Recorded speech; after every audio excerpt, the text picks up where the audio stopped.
Allez, ici, je vous propose de parler de variables de tableau. Donc, on va voir comment on fait pour pouvoir afficher le contenu d'une variable de tableau et puis comment on est capable de pouvoir trier le contenu par ordre alphabétique ou par ordre ascendant ou descendant. Bon, alors déjà, nous, on sait que, par exemple, si on a une variable $fruit, la variable, elle va contenir une valeur, par exemple des pommes.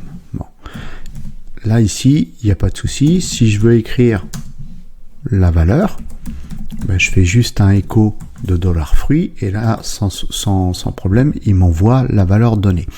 Maintenant, si je dis, oui, mais moi, ma variable $fruit, il faudrait qu'elle contienne des pommes, il faudrait qu'elle contienne des bananes, il faudrait qu'elle contienne des cerises, ou peu importe. C'est-à-dire qu'elle contienne plusieurs valeurs. Alors, à ce moment-là, la variable, on en fait un tableau de type array. C'est-à-dire qu'en fait, on pourrait récupérer une fonction comme ça, array. Alors ça, ici, je vais le commenter. Voilà. On pourrait prendre une fonction array et dedans, on pourrait lui dire, on va t'affecter une valeur comme pomme. Voilà. On peut t'affecter une valeur comme banane, peu importe, cerise, voilà. Bon, on s'arrête là, ça suffit. Hop, CTRL S. Bon.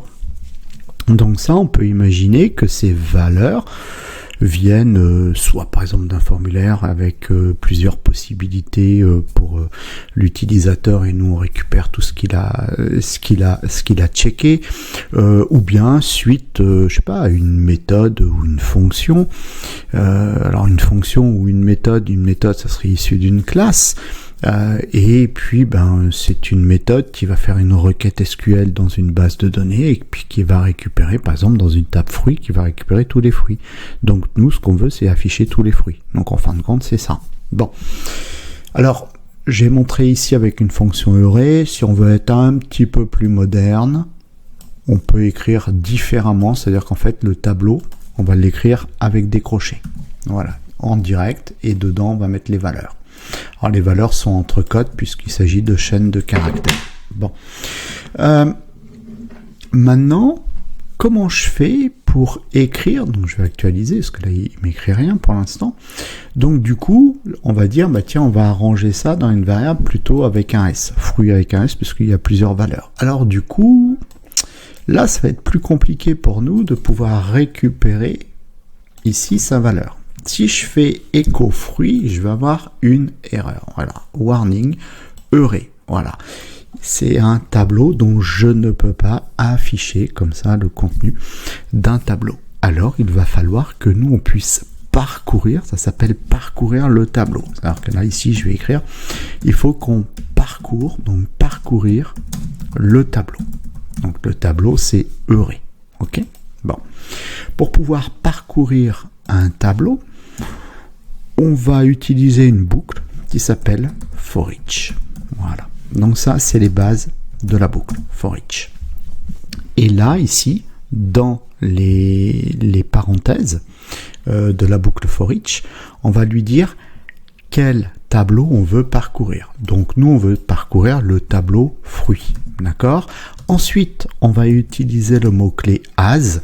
On va lui dire en fait que pour le tableau fruit, on va récupérer une valeur. Alors la valeur, on invente, ça peut être $toto ou ça peut être $fruit sans S. Peu importe, d'accord? Et là, notre boucle, elle est en place. Et maintenant, ce qu'on veut, c'est afficher le contenu. Là, ici, grâce à ça, nous, on va récupérer chacun des fruits qui est stocké dans le tableau fruit. Et comment? Juste en faisant un écho. On va faire un écho de $fruit. Voilà. Et puis, si on veut revenir à la ligne, on peut même faire comme ça avec un break. Comme ça, au moins, on verra bien. Et ici, on met un point virgule, CTRL S. Je vais actualiser. Regardez. Là, ici, on récupère bien chacune des valeurs qui se trouvent dans notre tableau fruit. D'accord? On procédera toujours pareil à partir du moment où nous, on veut lire le contenu d'une variable de tableau. Bon. C'est un tableau simple, hein, d'accord. Après, on peut avoir des tableaux avec des clés, des valeurs. Là, c'est un tableau simple. Maintenant, je vous ai proposé de dire comment je ferais si je voulais trier, pourquoi pas, par ordre alphabétique, le résultat. Bien, à ce moment-là, on a une petite fonction qui est à notre disposition qui s'appelle sort. Et qu'est-ce qu'on va lui donner en paramètre? Eh ben, le tableau qu'on veut trier. Donc, nous, c'est fruits. Voilà, ça y est, c'est fini.